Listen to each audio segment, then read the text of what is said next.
کربلا کے جانثاروں کو سلام، فاطمہ زہرا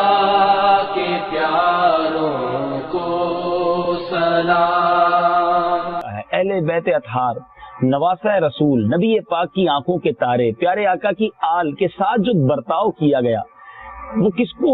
کون سن کر یوں سمجھیے کہ بے چین نہیں ہوگا۔ ہمارے بچے، ہمارے چاہنے والے اگر کسی ان کو تکلیف پہنچے تو ہم بے قرار ہو جاتے ہیں، تو وہ آقا علیہ الصلوۃ والسلام جو ہم سب کے آقا ہیں، اس امت پر مہربان آقا ہیں، ان کی آل کے ساتھ جو برتاؤ کیا گیا، جس طرح ان کے ساتھ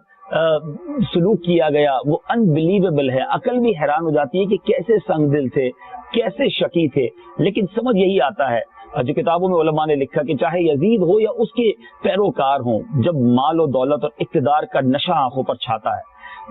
بظاہر تو کلمہ پڑھنے والے بھی ہوتے ہیں لیکن دل پتھر سے بھی زیادہ سخت ہو جاتا ہے، اس کی حرکتیں حیوانوں سے زیادہ یوں سمجھیے کہ شدید ہو جاتی ہیں۔ حضرت مسلم بن عقیل رضی اللہ تعالیٰ عنہ کے دونوں صاحبزادے، بہت چھوٹی عمر ہے اور ان کے ساتھ کیا برتاؤ ہوا، انشاءاللہ واقعہ کربلا کو تفصیلاً تو کربلا کے میدان میں جا کر انشاءاللہ بیان کرنے کا ارادہ ہے۔ ابھی ہم کربلا پہنچے نہیں ہیں، راستے میں یہاں آئے ہیں، تو پہلے چونکہ ان دو بزرگ ہستیوں کی بارگاہ میں حاضری ہوئی ہے، تو واقعہ کربلا سے پہلے حضرت امام حسین رضی اللہ تعالیٰ عنہ کا سوئے کربلا سفر کیوں ہوا؟ آپ تو مدینہ منورہ میں تھے۔ دراصل بات یہ تھی کہ عراق کے لوگوں نے اور بالخصوص کوفہ کے لوگوں نے بے شمار عرضیاں بھیجی۔ جب یزید کی سلطنت آ گئی اور یزید نے لوگوں سے بیعت لینا شروع کی، تو یہاں کے لوگوں نے خطوط لکھنا شروع کیے، بیسیوں سینکڑوں خطوط پہنچے کہ حضور آپ جو ہے وہ ہمارے یہاں آئیے، ہم آپ سے بیعت کرنا چاہتے ہیں، یزید کی بیعت نہیں کرنا چاہتے۔ اب امام چونکہ امام حسین ہیں، نواسہ رسول ہیں، لوگ غلط کام سے بچ کر آپ کی طرف آنا چاہتے ہیں، تو اب آپ پر گویا یہ لازم ہو رہا تھا کہ آپ ان کی طرف توجہ فرمائیں۔ تو امام حسین رضی اللہ تعالیٰ عنہ نے اپنے چچا زاد بھائی، یاد رہے حضرت مسلم بن عقیل رضی اللہ تعالیٰ عنہ امام حسین کے چچا زاد بھائی ہیں، تو ان کو بھیجا کہ آپ جا کر کوفہ والوں سے پہلے ملیں، وہاں کے حالات بتائیں اور اس حالات کی روشنی میں فیصلہ کیا جائے گا کہ آپ جو ہے مدینہ منورہ سے روانہ ہوں گے یا نہیں ہوں گے۔ تو اسی بنا پر حضرت امام حسین رضی اللہ تعالیٰ عنہ نے حضرت مسلم بن عقیل رضی اللہ تعالیٰ عنہ کو کوفہ روانہ فرمایا اور اہل کوفہ کو تحریر کی کہ تمہاری پکار پر، تمہارے کہنے پر میں حضرت مسلم بن عقیل کو روانہ کر رہا ہوں اور ان کی نصرت و حمایت تم پر لازم ہے۔ حضرت مسلم کے دو فرزند حضرت محمد اور حضرت ابراہیم رضی اللہ تعالی عنہم بھی اس سفر میں آپ کے ساتھ تھے۔ اچھا، یہ اپنے والد کے بڑے پیارے بیٹے تھے، سفر میں بھی والد صاحب کا ساتھ نہیں چھوڑا کہ ہم بھی ساتھ جائیں گے، حضرت مسلم کو بھی ساتھ لے گئے۔ حضرت مسلم کے ساتھ کیا ہوا، کیسے یہ پلٹا کھایا معاملہ، یہ واقعی ایک تاریخ کا تاریخ باب ہے کہ کوفے والوں نے حضرت مسلم بن عقیل کا شاندار استقبال کیا۔ 12,000 لوگوں نے آن کی آن میں حضرت مسلم بن عقیل کے ہاتھ پر بیعت کر لی، ہر طرف مرحبا کی صدائیں تھیں، خوش آمدید کی صدائیں تھیں، اور حضرت مسلم بن عقیل نے اسی بنا پر حضرت امام حسین رضی اللہ عنہ کو خط لکھ دیا کہ یہاں کوفہ میں تو سب کچھ ٹھیک ہے، آپ آ جائیے، یہاں کے لوگ تو آپ سے بیعت کرنے کے لیے بےتاب ہیں، 12,000 نے تو آپ کے نام پر میرے ساتھ بیعت کر لی ہے۔ اب میرے میٹھے میٹھے اسلامی بھائیوں، حضرت مسلم بن عقیل کے ساتھ کوفہ والوں نے کیسے بے وفائی کی، وہ کون سی نماز تھی جس میں پہلے تو نماز پڑھنے والے بہت سارے تھے، اور حضرت مسلم بن عقیل نے جب سلام پھیر کر امامت کر رہے ہیں، پیچھے دیکھا تو اب کوفے والوں میں سے ایک نمازی بھی موجود نہیں ہے، اور کوفی لا یوفی یہ کیوں کہا جاتا ہے کہ کوفہ والے وفادار نہیں ہوتے؟ واقعی بے وفائی کی وہ داستان ان لوگوں نے رقم کی کہ عقل بھی حیران ہے، اور ان کی قسمت پر بھی جس کو کہنا کہ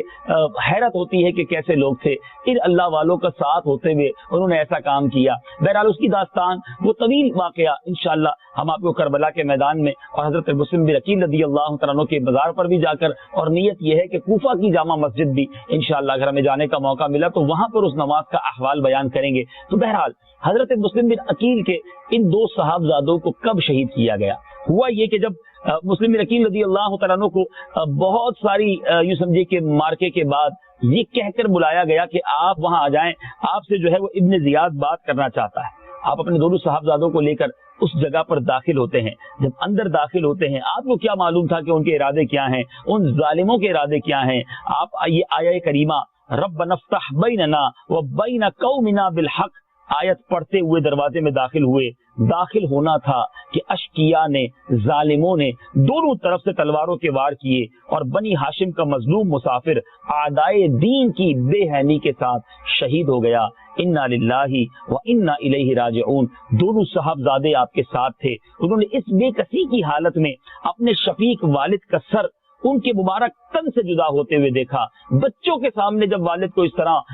شہید کر دیا جائے تو کیا کیفیت ہوگی ان دو نونہالوں کی۔ چھوٹے چھوٹے بچوں کے دل غم سے پھٹ گئے، اس صدمے سے وہ بالکل لرزنے لگے۔ ایک بھائی دوسرے بھائی کو دیکھتا تھا اور دونوں کی سرمگی آنکھوں میں خونی اشک جاری تھے، لیکن اس مارکائے ستم میں کوئی ان نونہالوں پر رحم کرنے والا نہ تھا۔ ستمگاروں نے ان نونہالوں کو بھی تیغ و ستم کے ساتھ شہید کر دیا اور تمام شہیدوں کے سروں کو نیزوں پر چڑھا کر کوفے کے گلی کوچوں میں پھرایا گیا اور بے حیائی کے ساتھ کوفیوں نے اپنی سنگ دلی اور مہمان کشی کا عملی طور پر اعلان کیا۔ یہ 3 ذوالحجہ سن 60 ہجری کا واقعہ ہے اور قسمت کا یعنی سمجھیے کہ تقدیر کا کھیل تو دیکھیے، یہی وہ 3 ذوالحجہ سن 60 ہجری ہے کہ امام حسین رضی اللہ تعالیٰ عنہ مدینہ منورہ سے روانہ ہو رہے ہیں۔ میرے بیچ اسلامی بھائیوں، امام حسین رضی اللہ تعالیٰ عنہ اسی روز مکہ مکرمہ سے کوفہ کے لیے روانہ ہو رہے ہیں۔ 3 ذوالحجہ کا مطلب آپ سمجھتے ہیں کہ حج بالکل قریب ہے۔ صحابہ نے بڑا روکا کہ حضور چند دنوں کے بعد حج ہے، مگر حضرت مسلم بن عقیل کا خط آ چکا تھا اور امام حسین کے نزدیک نیکی کی دعوت دینا، امر بالمعروف و نہی عن المنکر کرنا بڑا ضروری تھا۔ کئی صحابہ نے ریکویسٹ بھی کی، عرض بھی کیا حضور کوفہ نہ جائیے، وہاں کے لوگ اچھے نہیں ہیں، مگر آپ نواسہ رسول ہیں، مشکلوں سے ڈرنے والے نہیں اور نیکی کی دعوت کے لیے آپ نے اپنا وطن چھوڑنا بھی قبول کیا۔ لیکن حضرت مسلم بن عقیل اسی دن شہید کر دیے گئے تھے۔ اس وقت تک بظاہر امام حسین کو یہ معلوم نہ تھا یہ قافلہ جب کوفہ کی طرف بڑھتا ہے آگے کیا کیا ہوا، کیسے یہ معاملات آگے بڑھے۔ انشاءاللہ آپ کو مزید اسی دربار میں جا کر، امام حسین کے قدموں میں جا کر اور کربلا کے میدان میں جا کر بھی ہم بیان کریں گے۔ بہرحال حضرت مسلم بن عقیل کے دونوں صاحبزادوں حضرت محمد اور حضرت ابراہیم رضی اللہ تعالیٰ عنہم کی شہادت بڑی ہی عجیب و غریب شہادت ہے۔ ان کا کیا قصور تھا؟ یہ تو اپنے والد کے ساتھ کوفہ گئے تھے، بلانے پر گئے تھے، خود سے نہیں گئے تھے، مہمان بنایا گیا تھا، دعوتیں دے کر بلایا گیا تھا، وعدے کر کے بلایا گیا تھا، مگر ان بے وفاؤں نے، ان بے عہدوں نے ان دونوں شہزادوں کو بے دردی کے ساتھ اپنے والد کے ساتھ شہید کیا۔ ایک روایت کے مطابق کہ یہ جنازے یہاں کیسے پہنچ گئے، آپ کی شہادت تو کوفہ میں ہوئی تھی اور کوفہ یہاں سے کافی دور ہے، تو بتایا جاتا ہے ان ظالموں نے ان دونوں کے لاشیں، ان دونوں عظیم ہستیوں کی جو مبارک لاشیں ہیں وہ پانی کے حوالے کر دیے، دریا میں ڈال دیے اور وہ دریا میں تیرتے ہوئے یہاں تک یہ جو ہے وہ ان کے جسم مبارک پہنچے اور پھر یہاں ان کی تدفین ہوئی اور ان کے مزارات موجود ہیں۔ اللہ کریم دونوں شہزادوں کی قبروں پر کروڑوں انوار و تجلیات کی بارش برسائے اور ہمیں بھی ان کے فیوز و برکات سے مالا مال فرمائے۔ کربلا کے جانثاروں کو سلام، کربلا کے جانثاروں کو سلام، فاطمہ زہرا کے پیاروں کو سلام، فاطمہ زہرا کے پیاروں کو سلام، جو حسینی قافلے میں تھے شریک، کہتے ہیں اتار ساروں کو سلام، بنا کے جانثاروں کو سلام، فاطمہ زہرا کے پیاروں کو سلام۔ پیچھے اسلامی بھائیوں درس ہے، ہمیں کوئی ایک تکلیف پہنچ جائے، کوئی ایک مشکل آ جائے، بعض اوقات ہم دین کا کام چھوڑ دیتے ہیں، عبادتیں کرنا چھوڑ دیتے ہیں، سر میں درد ہے میں نماز نہیں پڑھوں گا، آج طبیعت ٹھیک نہیں ہے آج روزہ نہیں رکھوں گا، آج مجھے فلاں مشکل آ گئی ہے میں دین کا فلاں کام نہیں کروں گا۔ ان لوگوں نے اپنی جانیں لٹا دی، اپنا گھر لٹا دیا، اپنا خاندان لٹا دیا، بچے شہید کروا دیے ہمارے دین کو بچانے کے لیے، ہم تک دین پہنچانے کے لیے۔ لیکن ہم نے دین متین کی کیا خدمت کی ہے؟ میں ایک سوال کرنا چاہوں گا ان مبارک درباروں سے، تمام مدنی چینل کے ناظرین سے، کہ مجھ سے بھی سوال ہے اور آپ سے بھی سوال ہے، یا موجود اسلامی بھائیوں سے بھی سوال ہے۔ اس خاندان نے تو حق ادا کر دیا اپنا سب کچھ لٹا کر، میں نے اور آپ نے دین کی کیا خدمت کی ہے؟ میں نے اور آپ نے نبی پاک علیہ الصلوۃ والسلام کے دین کے پرچم کو بلند کرنے کی کیا خدمت کی ہے؟ سنتوں کی کیا خدمت کی ہے؟ اگر کل بروز قیامت حضرت مسلم بن عقیل، حضرت محمد، حضرت ابراہیم، حضرت امام حسین اور ان کے اس قافلے والوں سے ہماری ملاقات ہو گئی، اور ملاقات تو کرنی ہے ہم نے انشاءاللہ، ان کے قدموں میں تو رہنا ہے، پنجتن پاک کی غلامی کا ہمارا نعرہ ہے، اہل بیت کی غلامی کا ہمارا نعرہ ہے۔ تو جب ان سے ملاقات ہوئی اور انہوں نے ہم سے پوچھ لیا کہ ہم نے تو سب کچھ لٹا دیا اس دین کو بچانے کے لیے، کمپرومائز نہیں کیا، تم نے کیا کیا؟ کوئی ہے جواب ہمارے پاس؟ کیا ملاوٹ کرنے والا کوئی جواب دے سکے گا؟ کیا جھوٹ بولنے والا کوئی جواب دے سکے گا؟ کیا بے حیائی بد کرداری کرنے والا کوئی جواب دے سکے گا؟ کیا نماز قضا کرنے والا، لوگوں کو دھوکہ دینے والا کوئی جواب دے سکے گا؟ دین کی خدمت تو دور کی بات ہے، آج حال یہ ہے کہ مسلمان کہلانے والا، اہل بیت کا غلام کہلانے والا دین کو نقصان پہنچا رہا ہے، مسلمان کہلا کر ایسے کام کرتا ہے کہ لوگ اسلام کے اوپر انگلیاں اٹھاتے ہیں۔ اگر ہم سے کوئی خدمت نہیں ہوتی دین کی تو کم از کم نقصان تو نہ پہنچائے نا۔ خود سوچیں کہ میرے جیسے مسلمان کو دیکھ کر کیا کوئی مسلمان ہوگا؟ میرے جیسے مسلمان کو دیکھ کر کوئی اسلام سے محبت کرے گا؟ کہیں ایسا تو نہیں کہ ہمارا کردار ہمارے دین کو نقصان پہنچا رہا ہے، ہمارے اس عظیم نبی پاک علیہ الصلوۃ والسلام کے پیارے پیارے دین اسلام کو نقصان پہنچا رہا ہے، ان کے مشن کو نقصان پہنچا رہا ہے؟ نہیں میرے میٹھے اسلامی بھائیوں، ان مزارات پر آ کر ہمیں یہ درس ملتا ہے کہ قربانی کس کو کہتے ہیں۔ کربلا تیری بہاروں کو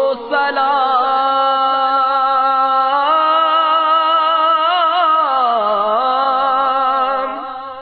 کربلا تیری بہاروں کو سلام، جانی ساری کے نظاروں کو سلام، جانی ساری کے نظاروں کو سلام، کربلا کے جانی ساروں کو سلام، فاطمہ زہرا کے پیاروں کو سلام، یا حسین ابن علی مشکل کشا،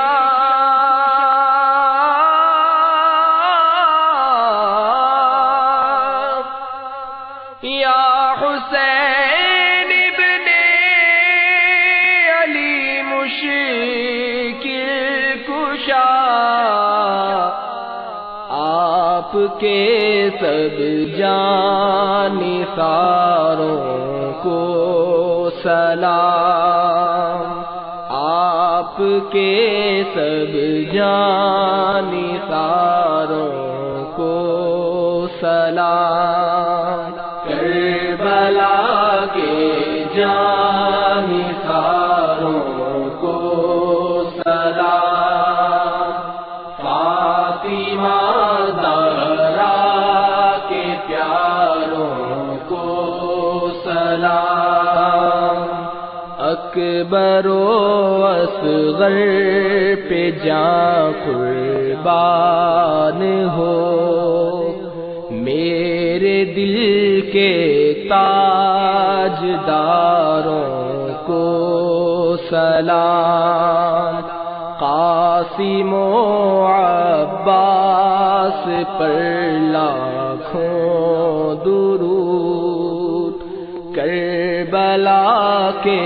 شہر سواروں کو سلام، جس کسی نے کربلا میں جان دی،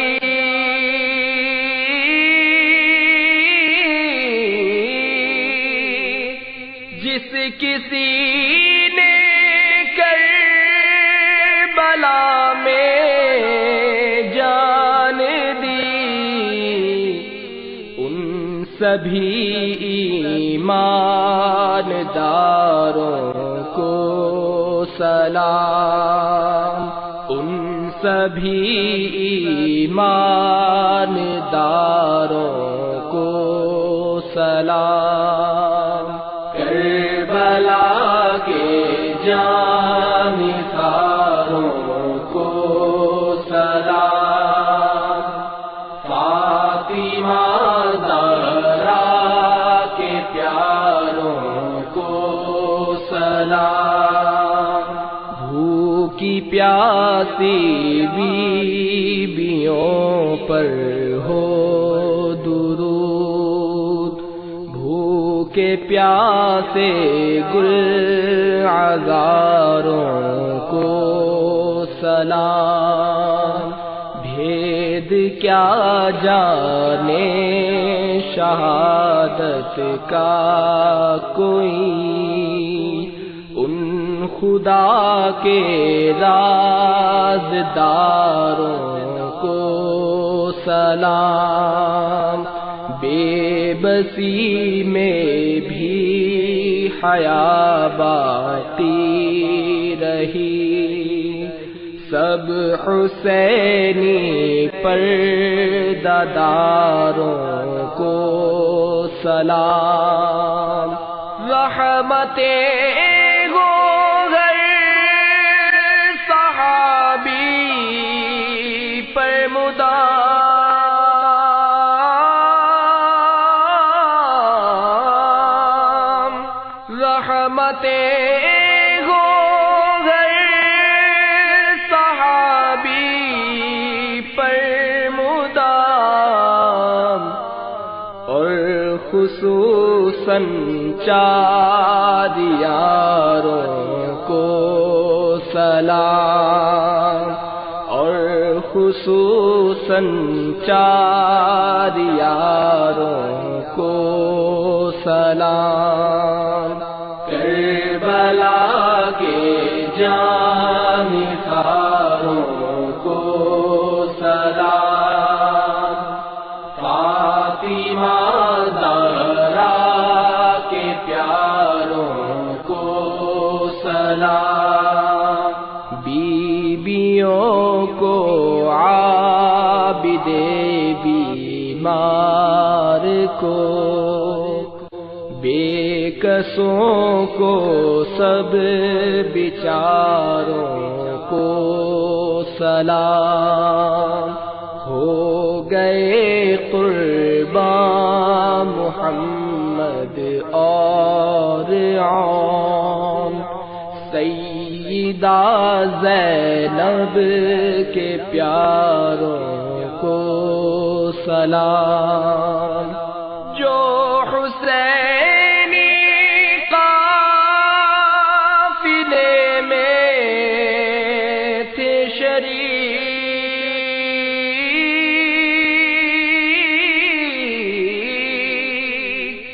جو حسینی قافلے میں تھے شریک، کہتے ہیں عطار ساروں کو سلام، کہتے ہیں عطار ساروں کو سلام، کربلا کے جانثاروں کو سلام، فاطمہ زہرا کے پیاروں کو سلام،